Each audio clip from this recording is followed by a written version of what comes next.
started. Who here owns buildings? Raise a hand, just a show of hands. Manages buildings? Basically the rest of the room.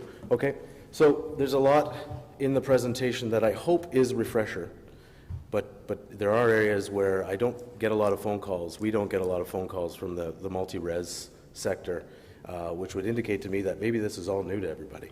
But we'll go through it. There's one area on radon I think we should pay particular attention to, but we'll get to that. So who are we? I'm with Pynchon. I've been there for 17 years, started my career there.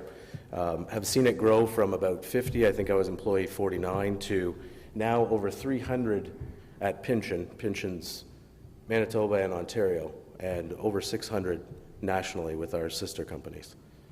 Don Pynchon, Dr. Don Pynchon, created the company in 1981 in the asbestos industry, seeing a niche market, a need for it after the Royal Commission came out, and we've since grown to do anything environmental that you need done. We can handle or find somebody that can. So today's session, I'm going to talk a bit about carbon monoxide monitoring. There's new regulation there that affects most in the room, if not all in the room. Fuel storage tanks, there's not a lot new there, but just some tips on what you should do with your tanks, why they become issues during transactions more than any other time, and what you can do to kind of prepare your building to avoid those transaction breakdowns. Mold and indoor air quality, I'm just going to show you a couple of slides on what's heavy mold, what's light mold, what you should worry about, when you should call a consultant in, and when you can really do a lot of the work on your own. Radon, I spoke to that briefly. That is going to be as far as we know through our contacts, a big issue for the multi-res sector by the end of this year. And then finally, just a little update on asbestos. And if you own buildings outside of Ontario, there's been some changes to regulations outside of Ontario that may or may not impact your buildings. So carbon monoxide detecting, who's here is aware of the requirement for the installation? Show of hands again. No, I'm not going to test you. No. I'm hoping you know this, and if you don't, it's a bit of an education on where they need to be placed, what the responsibilities of the landlord are, and a lot of this can be found in the regulation itself, and the Office of the Fire Chief, fire marshals have a lot of information as well on carbon monoxide and why you need to place them in your buildings. So as I mentioned, Reg 194.14 came into effect in October 2014. With that, when that came into effect, it immediately made changes to the Ontario Fire Code, also the Ontario Building Code. For those of you building new buildings, I'm not touching on the OBC, but basically it's just mandatory that carbon monoxide detectors are installed adjacent to sleeping areas, and I'll go into how they apply to multi-res. The Technical Advisory Committee included the fire marshal, fire service experts, alarm manufacturers. Funny, they want to sell more, so let's make sure everyone needs them. And then finally, hotel and those of us in the audience in the room today had a say in that regulation. So quickly on what carbon monoxide is, for anybody that's new, it's a incomplete combustion of fuel. Fuels are propane, wood, gasoline, biofuels, charcoal, and then the fuel burning devices, obviously fireplaces, cars, hot water tanks, furnaces, and then symptoms. Quick symptoms are flu-like but no temperature. With the flu, there's usually a rise in temperature. With carbon monoxide poisoning or the onset, it's flu-like symptoms, not really a high temperature, and if not dealt with immediately, it can cause permanent brain damage and or death. So, like I said, implemented in October 2014, and here's important deadlines for compliance. Buildings with 6 or less units, there's a deadline that passed just shy of 2 months ago to have carbon monoxide detectors installed. And then buildings with more than 6 resident dwellings, you have until October of this year. The maintenance and testing came into effect immediately when the regulation passed. The reason for the different dates is that they felt 6 and under, not a huge cost, not a huge undertaking. You can do it in a lot shorter of a time frame than those that have large multi-unit buildings. Where does it apply? Rental apartments, of course, condos, group homes, university and college residents or dorms, retirement homes, shelters, social housing, senior homes. And now who's responsible? And I'm not showing up great here, but I bolded who was responsible, and unfortunately the landlord wins 3-1. The landlord is responsible for the installation. The landlord is responsible to maintain it. The landlord is responsible for testing.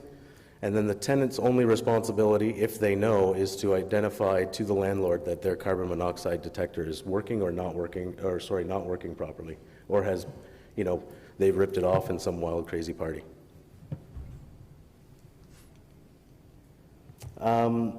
Key to know here that you are required to do annual testing of where they all are exist, or if there's a change in the tenant. And the last one is if there's a change in the battery. But the key point here is that you maintain records of your testing. The fire marshal or the office of the fire marshal, if they do come in, they want to see records that you are managing your carbon monoxide detectors and testing them on a regular basis. Excuse me, Mark? Yes. Any suggestions? Would that be just a log, or would it be a file for the unit? Or what would be a...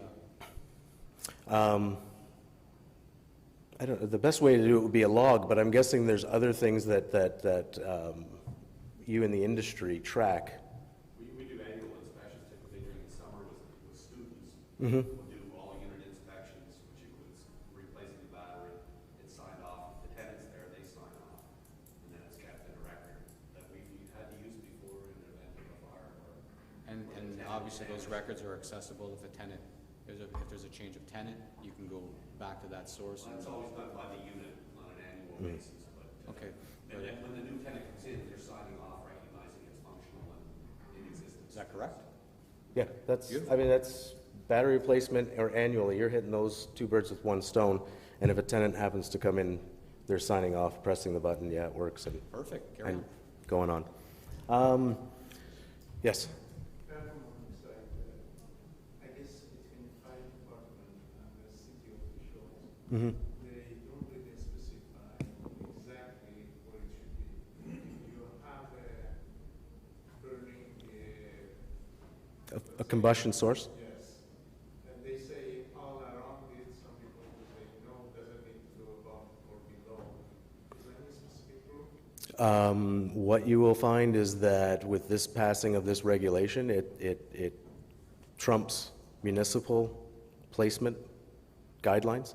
And I'll get into where they're being placed and where they should be placed based on this regulation. And that's the one thing for certain is with carbon monoxide, unless you've tied it to a smoke detector, it can go on the floor, on the ceiling, halfway up a wall, because carbon monoxide mixes with air.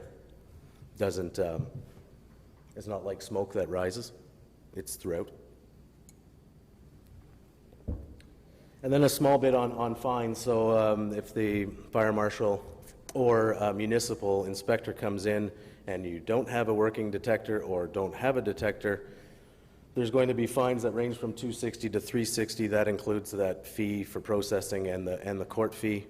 And then convicted under Part 3 of the Provincial Offences Act, that's now if it's a criminal act. So that's likely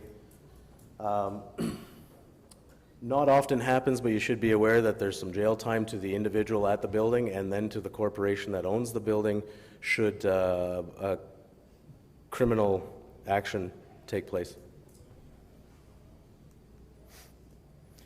So back to your point of where to install, and this is the regulation is saying that If you have fuel burning sources in the unit, each unit needs to have a carbon monoxide detector installed adjacent to sleeping areas. So not in the sleeping areas, but you know, a corridor or a hallway leading to those areas. If the unit shares a common wall with a garage, or floor or ceiling, not often ceilings, but a floor or a wall with a garage, again adjacent to the sleeping areas. If they're installed and it shares again the common wall with floor with a service room, so your mechanical room if it has a hot water tank or a gas-fired boiler, again you need to install them there. And then finally, in the service room itself, if it has a combustible source. So, any questions there? The question I've been asking and nobody's been able to answer is if you've got a large multi-res building and you've got a makeup air unit that's providing air to the corridors, pressurizing them. Mm-hmm. So presumably if you had a cracked heat exchanger, you could be delivering CO to the corridors and through and under the doors. Yeah. Doesn't seem to be any requirement to put it in the supplier plenum or to address that No. at all because it's not adjacent to that room. No, yeah, no, if you've got, it's a question that's asked often, which is if I've got a shaft that runs through my space and it's got return air or supply air or coming from the service room, and the answer is no. Yeah, there's no requirement for that at this time. How's that for a kick in the head? Yeah, What the regulation, absolutely. and what this regulation does, like a lot of regulations do, at some point they give up and they just, they tell you they blame the next guy. So a lot of it goes back to the Ontario Building Code and your requirements there for where you install, which I don't think is much different than this regulation, but falling short of these 4 points of where you need them, they deflect. It might also be so diluted just given that quantity of air and that much.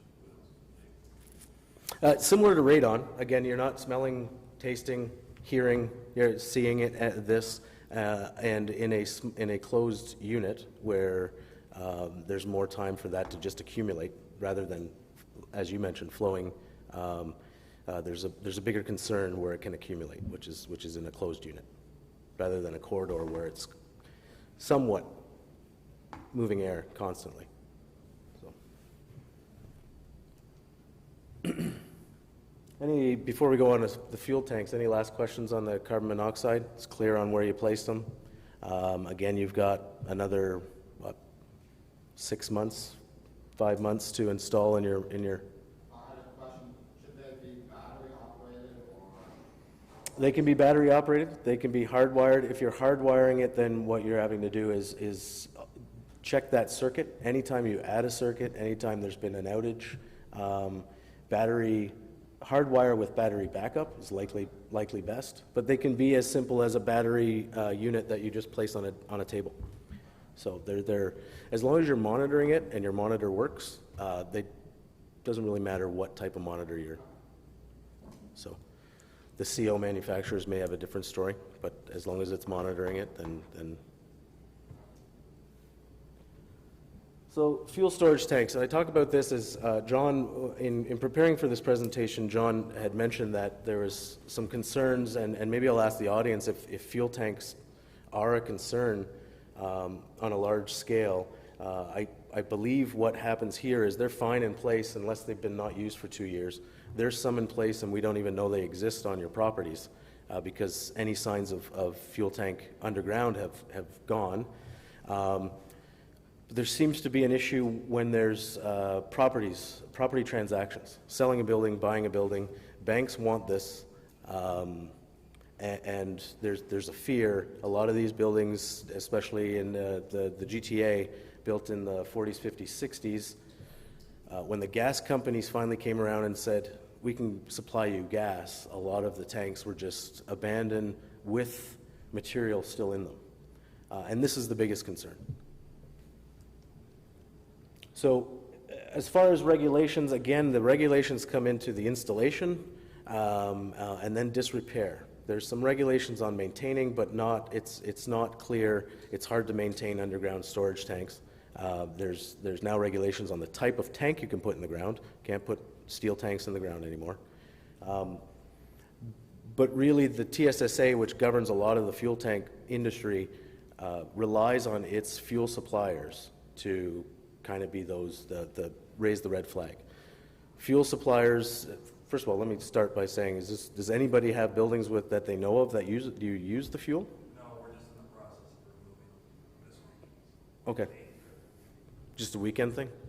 Couple shovels and a yeah, I got to cut my grass this weekend. Right, right, okay.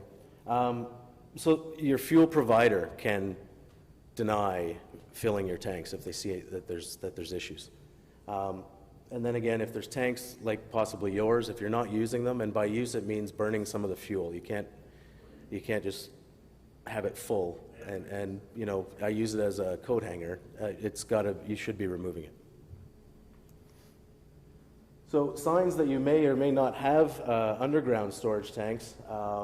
There's a vent and fill pipe there in the top left. The building on the right has actually got an access hatch to the workings, the inner workings of the tank. So there's likely monitors within that hatch. And then a very interesting one in the bottom left, which is a tank just in the middle of a parking lot where you can park your car over top of it. So what's happening now, though, in those buildings that are built in the 40s, 50s, 60s, especially where it's underground except for a vent and fill pipe, the vent and fill pipe at some point have been cut off and they've put some asphalt over it and just kind of left it there, possibly during a sale. Or possibly, I don't need that there anymore, I'm just going to cut it off, it's an eyesore, and there's just tank with material still in it. Oh, well, hopefully still in it. So these are typically the size of tanks for multi-res that you're going to see, and there can be multiple tanks underground. This tank, although it looks kind of dirty and old, came up pristine. No holes, no material, but no holes, and in good condition for a steel tank. But after time, this is usually what you're seeing, and this is the reason for the scare and why banks want to know what's in and around your buildings before you go and buy them, is that over time, steel corrodes, there's holes in pipes, there's holes in the tank, and that leads to this mess here. There it is, it's working. So, which is the real issue, because if you buy the property, that's yours. This is your mess to clean up.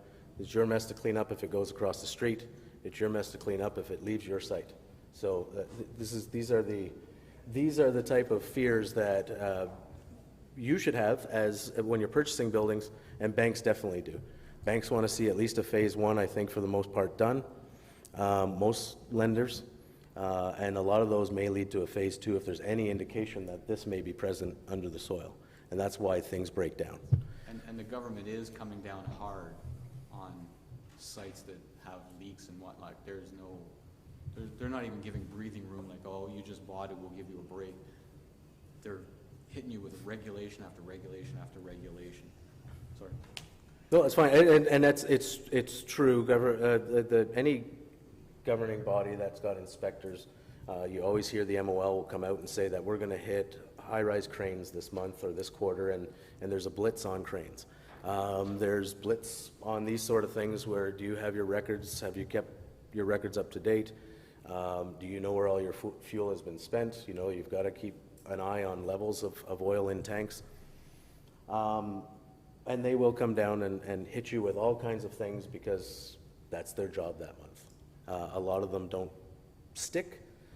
There's other ministry or governing bodies that will give you sort of a warning. Here, I need this in 30 days, instead of hammering you with fines and putting it in publications and saying, look at what we did. We got all kinds of, we saved the taxpayer, we found money for the taxpayers. And it's the shotgun theory. They throw everything, and it's up to you to go, well, that doesn't belong in that. You've got to fight every single, they don't care. Like anything like this happens, they just throw the entire, oh, the book is this thick, there you go. And it's up to you to go through it and defend yourself. So sales pitch preventive- coming, we can help you, we can help you, find your way through your difficulties with some of these government welcome. agencies. Thanks. So I find it, some of these, oil staining, there's obviously some hydrocarbons on the surface of the water. The one on the top right is very interesting because we've taken a monitoring well, so we've gone down to water table and pulled up a sample, and in the amount of time it took us to go down maybe 90 feet, depending on where this is, that's the amount of oil that's sitting on top of that water. So, sorry if you can see that. So everyone can see that separation. The dark stuff is oil. Not good. Above ground storage tanks, less of a hassle, and the reason they're less of a hassle is because you can see them. As long as you've got secondary containment, as long as they're in good repair, as long as the pipes aren't leaking, these are easy for agencies to come and look at and say, yeah, there's no issues here, continue using them. But what you need to be careful with, again, I go back to older buildings. If they haven't taken care of their above ground storage tanks, and you've got staining, or in the top left, oil going right into what is a drain in that room, long-term staining on an above ground tank outside, that will eventually find its way into the soil, and now you've got soil issues. And I'm not sure if you can see that. I wish you guys all could. The picture on the lower right, our tech had to actually put his camera up over a wall and take a picture, and they had done that just to say what's inside this room, because there's no door. It was just a wall that didn't go all the way up. And he took a picture just so he could say that he's seen what's there, and found these three storage tanks, still with fuel, just abandoned, just take the door frame out, put block in, forget that they even exist. And I've seen a number of these down in the depths of areas that people don't even know exist in Toronto. So where they've just, some places they fill it with sand, and it's just like a bunker filled. Hopefully if they do break, the sand sucks up all the oil, and it's not my concern. So things to look for when you're buying and when you're maintaining your buildings. So any questions on storage tanks? Multi-unit residential mold. There's mold in every residential buildings. I won't say every, majority. Hotels. This hotel will have mold, probably behind the vinyl wallpaper. It's inevitable. You've got all kinds of people living their lives differently than you might in your home, and mold's going to present itself just through daily lives. Thank God I'm not in a mad panic with you saying that. Well, it exists. I'm sure we all know it exists. What I want to do with this mold section is kind of identify, one, beat up a myth, and two, there's a lot of mold that you may deal with in your buildings that just are not big issues and shouldn't be seen as big issues, and you can talk your tenants off ledges by just wiping it up with some bleach or some TSP and moving on. And it'll likely come back. And you wipe it again, and it's not a big deal. So, common causes: construction defects right from the beginning. You've got envelope failures, you've got foundation failures, you got parking garage failures, you've floods, sewer backups, sump pumps that stop working, and then just burst pipes. There's a gentleman out there that can fix your burst pipes if you so choose. The bigger one, and where you're finding a lot of the mold, is the humidity and just, again, the lifestyle of your tenants. They need to turn their fan on above their oven when they're cooking. They need to turn their fan on in their bathrooms when they're showering. When they don't do this, that causes a lot of that humidity in the space. In wintertime, condensate on the windows. People are complaining condensate. That rolls down the windows, hits the sill. Hopefully the sill is of a material that doesn't like mold, or mold doesn't like to live on it, and you can just wipe it clean and move on, but often not the case. So the myth. I hear, and I've seen written in documents, that if you have black mold, that's the bad mold. If you have green mold, if you have red mold, if you have orange mold, doesn't matter. It's not black, we're good. All molds are created equally. How I respond to a mold is different than how Mark responds to molds. You may not respond with any sort of health effect or symptom, and I may break out immediately to anything that's not black mold. So if you walk away with anything today, black mold should not be the be-all and end-all, and if it's not black, don't worry about it. You should worry about all molds the same. So you've got water, you've got leaks, you've got a flood, you've got someone that leaves their tub on, whatever it may be. Mold will grow quickly. There's spores in the air, especially now when we take air or mold samples inside a building, we're taking them outside, and often we'll find that they're the same inside and out. But within 24 hours, they can germinate, and there can be spores, 48 hours, abundance of spores, and now you've got a problem. You need to have a rapid response to water damage. You need to know that a lot of the mold is concealed. 80% of the mold is usually concealed. So you bring a contractor in, there's been a flood in one of your suites, you bring a contractor in, he mops up the floor, drywall walls, and he leaves. Everyone thinks it looks great, but the backside of that drywall is wet. It hasn't been dried, can't be dried unless you are drilling holes and putting in air movement or taking the drywall off completely. What happens with that is it's not a problem. It probably doesn't, it's probably going to dry out at some point, but that tenant has another flood a week later. We do the same thing, we mop it all up and we go away, and the concealed mold just gets that much bigger. Then you go to sell your building and a jackass like me comes in and finds this concealed mold, and now you're stuck with all this mold remediation before you can sell your building.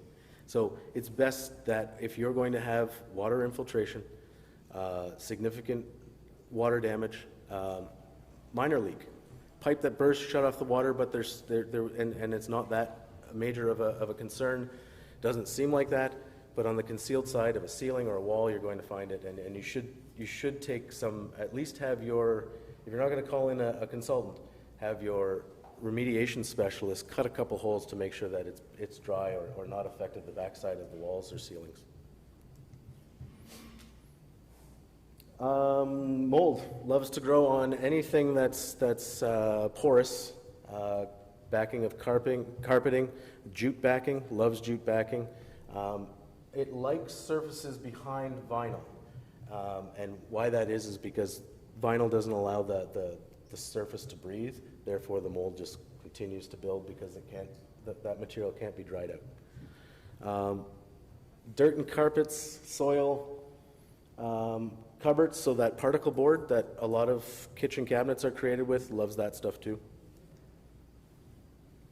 So here, this is what I'd like to call in the top right, it's the lifestyle mold. It's mold in your shower, it's how you keep your house clean, it's mold around a laundry room sink. It's really just how we live. It's going to, that's not my shower, but when I was in school, it didn't look far from that. That can just be wiped up. It's going to come back. Just wipe it up, clean it. You can't tell your tenants how to live, but it's going to come there and they may complain, but it's as simple as wiping it up and moving on with your day. Condensation on windows, that's huge. Windowsill, that's a wood windowsill which likes mold, but if you're wiping it up on a constant basis and it's painted, it's not going to be an issue. Where there's bigger issues is when you get condensation and you got your drywall against the window, and now your drywall's getting wet and water's seeping between the window and the drywall connection and getting in behind the finished window wall. So those are areas where if you're redoing your windows, if you're going to gut a bathroom, that's when you're really going to likely find, with those situations, it's fine for everyone to live in, but behind those walls, when you pull that tub out, is going to be a lot of multicolors of mold that should be dealt with before slamming a tub back in place. Again, poor construction practices, building envelope failures, bad relative humidity, indoor air quality issues. wet sections of air handling units. That top right is a fiberglass insulated duct system in a dorm. So no one knows that's there until you get up there and take a picture of it. Worst thing ever, if you have insulation on the inside of your ducts, get rid of it when you can, because there is humidity issues in there, and this is what a lot of ducts insulated internally will look like. And then finally, for row houses or smaller walk-up type buildings, there's a lot of opportunity for mold growth on the top side of on the bottom side of your roof sheathing, and that's just simply the humidity in your house hitting the cold air in the attic, and not an issue to live around, but it can be costly to clean up, and it does affect sales when they go up into the ceiling space and see some mold. I have that in my house currently. Sorry, Mark? Yes? There's a question about that. Yeah, I said, go ahead. I have that in my house currently because I bought the house in December, realized just recently that my bathroom fan goes nowhere. So it pulls all my humid air out, and it just left it in the ceiling space. So I've got a section of my roof that looks like that currently. So Did you do a face one? I had a very bad home inspector who also missed oil lines from a previous underground storage tank, but we won't go into that. I know people that can take care of it. I just wanted to add, especially for what you guys do, when you're assessing the water estate, don't ever tell your insurance it's a flood. They don't like that word. They won't like that. Yeah, I gotta go. The type of water you're dealing with, make sure if it's clean water, gray water, or toilet water, or sewer, because it's distinctly different ways of handling it. Don't let somebody talk you to trying to dry out a toilet flight or a sewer backup. That's not the way to go. So those little things, there's not easy steps around when you get into the dirty water. And finally, before we move on to radon, a lot in condos where the temperature controls are that of the occupant, they own the space, but any of those and most of those will have some mold associated with those in-suite air handling units. So radon, if you're going to take anything away from this, I think this is one of the more serious things that you should consider for the next 6 to 8 months to a year. There's probably going to be a bit of time before you need to comply, but you guys are going to be hit first, I think, with any sort of radon regulation or the ministry is wanting you to act. So quickly on what radon is, it's naturally occurring radioactive gas. It's created by the breakdown of uranium in soils and rocks. Colorless, odorless, tasteless. You have to test to know if you have it. We can't tell if it's there as humans. And it can enter any type of building, but it also can be, any building can be fixed. And it could be a system to extract it, but it could be as simple as tweaking your HVAC. It's a group A carcinogen. Second leading cause of lung cancer next to smoking now. Smokers are more susceptible. Smokers are more susceptible to everything. I'm a smoker. Health Canada estimates 3,200 deaths per year caused by radon. That is going to go up because they are very close to identifying the markers in lung tissue that identify that it was a radon exposure. That it's a long-term exposure. There's no instant health effects. It's, again, kind of like asbestos. There's a latency period, but long-time exposure. They're identifying that marker, and those numbers are likely to go up. So Ontario, I write that the Canadian Labour Code and outside Ontario, I put this slide in quick because Ontario's quickly falling behind the rest of the country when it comes to radon and being proactive.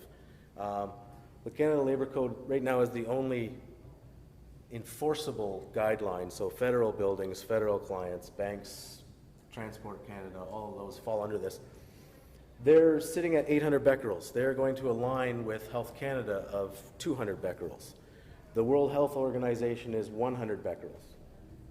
As soon as, right now the Labor Code, it's enforceable, but it doesn't say test. It just says don't have a building that has more than 800 becquerels. There's no measurement, there's no indication that you have to test for it. Other provinces, most, except for Ontario and Alberta, who have done nothing, BC's started to do it, are testing all their school boards. The Ministry of Education in Ontario estimates it's about a $20 million expense that they are trying to avoid, but know that they can't avoid it forever. I mean, that's big dollars that no one's anticipated in budgets. And hopefully we can phase this in over a number of years and not have this instant sort of influx or need for dollars. And then most provincial building codes, the Ontario Building Code will be adopted. Its next change is a year and a half away. Has mitigation-ready construction. So basically what it's saying is have a sub-slab system in place, but not the machinery or the fan that gets rid of it in case you get high readings, instead of having to dig up floors and core through slabs. And this is why it's important to all of you in the room. Bill 11 went through a reading 2 years ago. It's got to go through 2 readings and then it goes to become law in its last reading and it's accepted as law. Then right in the middle of that, governments changed. There was an elections, governments changed, and it's gone through 2 readings again on July 14th. The problem with it is that everybody realized that was trying to pass this bill to make radon testing mandatory, that it was too lofty. They wanted everybody complying within a year, and again, it was going to cost way too many dollars for not only individual corporations, but for the government.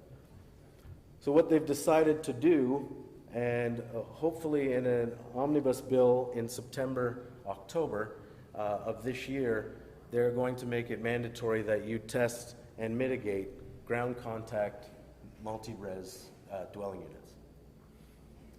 There's still some work on definition on what ground contact means. It could be a basement apartment in a fourplex. It could be slab-on-grade construction. And what we really need to define, and we hope to define, is what if there's a space between the unit and the ground, which is the garage. Where does that fall into place? But this is being pushed hard, and we've got a member on Karst, which is the sort of the association for radon professionals, the Health Canada, the health ministers, they're all involved. They're trying to get this through, and this is where they're starting. This is what they felt they could probably get done under Bill 11 until they rewrite the bill. So it's crucial that you prepare yourselves for that going forward, and consider that as a cost to you. I can't tell you how much. I can give you an idea, worst case scenario, on what it's going to take to just do the testing. But it's all going to depend on the definitions that come out of this omnibus. So what would be like a rough, like what's the well, range? The range is, I'll give you an example. If we go out to a client that we've got currently, we've got to go out and we've got to place a 91-day sample kit. Okay. We walk away for 91 days and we wait. We come back in 91 days and we collect it. Now that's 2 trips for us. We analyze it, you get your results. If you're over 200 becquerels, you need to mitigate. So someone has to come back and figure out the size of the system needed to mitigate the radon.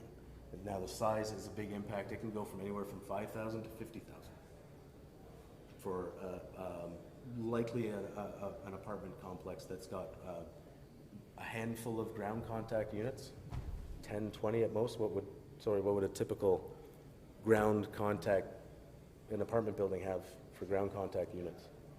Anyone? This issue is also for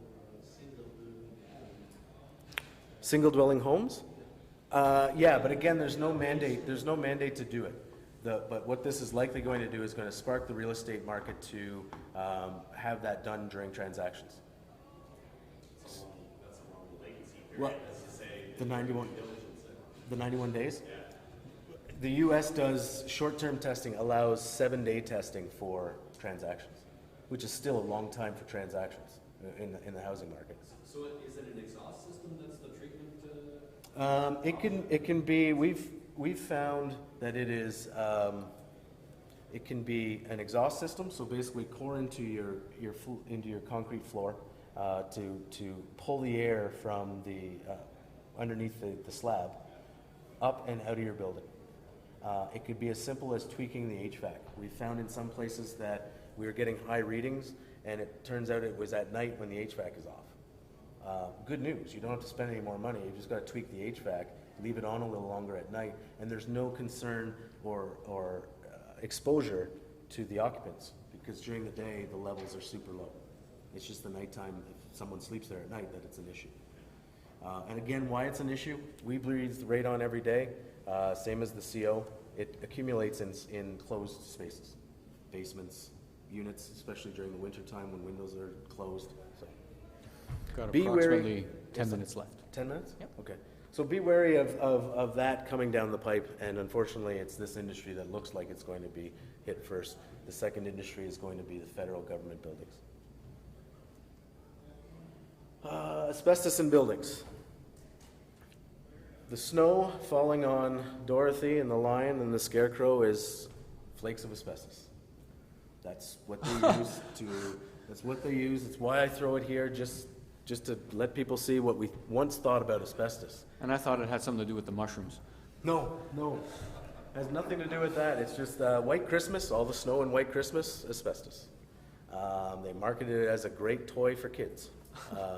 But I put this slide in as a best way of kind of identifying what we once thought about this product. It was the best product in the world. And it still is the best product in the world if it didn't make people die.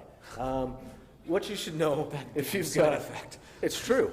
We would still use it today. Transite pipes, and a lot of you, even in new buildings, will have transite, which is an asbestos cement sort of drain pipe in your rainwater leaders.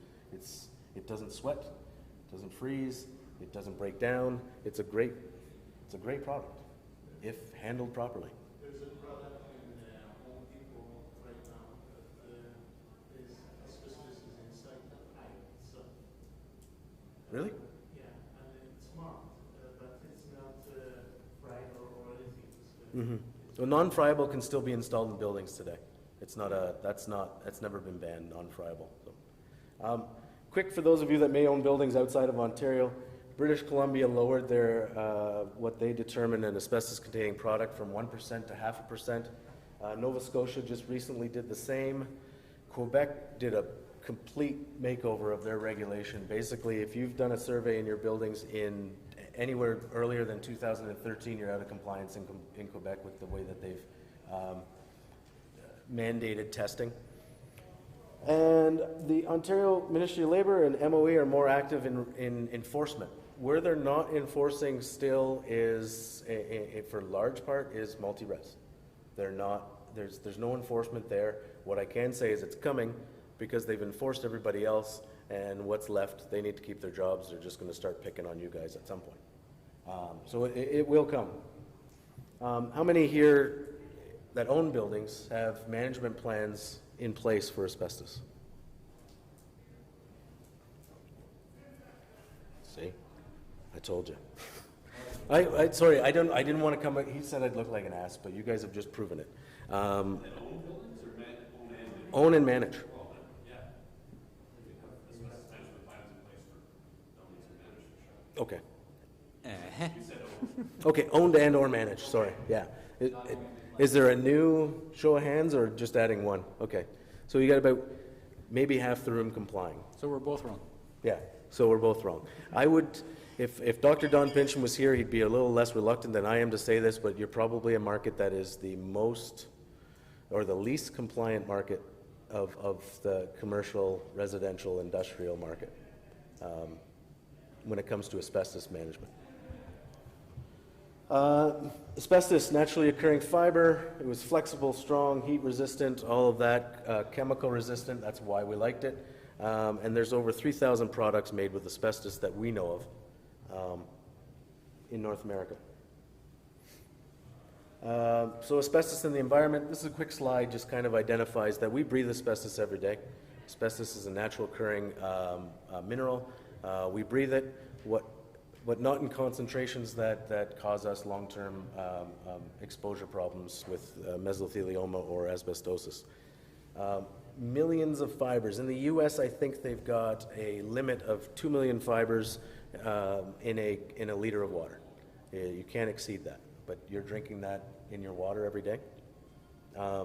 It's just the problem is, well, it's not a problem. It's good for us. Is the fibers are usually either too big, get caught in our lungs, or get caught in our nose hairs or trachea, and we expel them through mucus or whatever, or they're too small, and eventually our lungs just get rid of them through the bloodstream. But it's the long-term heavy exposure, guys, that you can't see from me to Mark because of the dust of the asbestos that's created, that is the issue. Asbestos is defined in two different forms. Friable, all friable has been banned from Ontario and Canada. And friable meaning that, as the video shows, can be broken up by hand pressure. Non-friable are your vinyl tiles, your asbestos cement materials, your caulkings, your mastics. Those are non-friable, less hazardous, and I would say if you had non-friable and that's it in your building, you're good. Try and manage or get rid of all the friable stuff. It just makes your life that much easier. You can't really disturb that unless you grind it to get an exposure. Typical examples, and I'll run through these because I think I've got about 6 minutes left. About that? Sprayed fireproofing. I don't see a lot of sprayed fireproofing in multi-res. I do see it sometimes in where there's rooms below mechanical rooms. They will spray the beams, but there's not a lot of that. Texture finish, everywhere. It's the finish of choice in multi-res, I think. Anything built early 80s and earlier, good chance it contains asbestos. Your mechanical rooms will likely have old boilers, pipe insulation, and mechanical insulation on ducts if it hasn't been removed. Do we own, operate, manage buildings that are pre, say, 86? Yeah, most? Okay. Pre-86, most of the asbestos was used and then banned, the last one being the drywall joint compound in 85. We gave it some time to 86 so that product that was produced already could be used.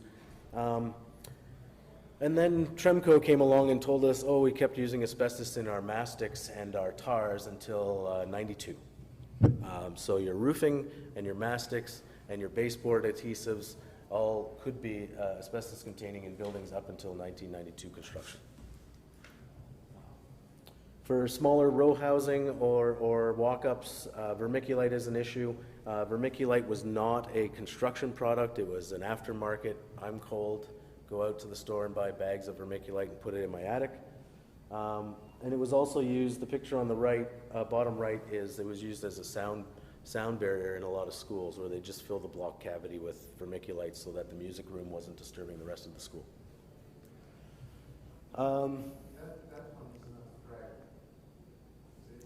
The vermiculite? Yes. Quick story on vermiculite. Vermiculite is a clay. It's mined in South Africa and Libby, Montana, were the two large manufacturers or miners of vermiculite. Starts as a clay, and in Libby, Montana, the only mine that had an issue, they had asbestos, foreign asbestos sort of veins throughout the clay. They didn't realize that. To get vermiculite to look like that sort of popcorn-looking stuff, you superheat the clay, 1500 degrees Celsius, and the clay dries out and then pops up, and it's that property that is the insulating property. There's a lot of air in that popcorn. But when it popped up, it released all the asbestos fibers. So it's probably one of the more friable because it's just pure asbestos fiber loose from that. So it's very friable. Some of the buildings in the 1960s, they feel between the cracks.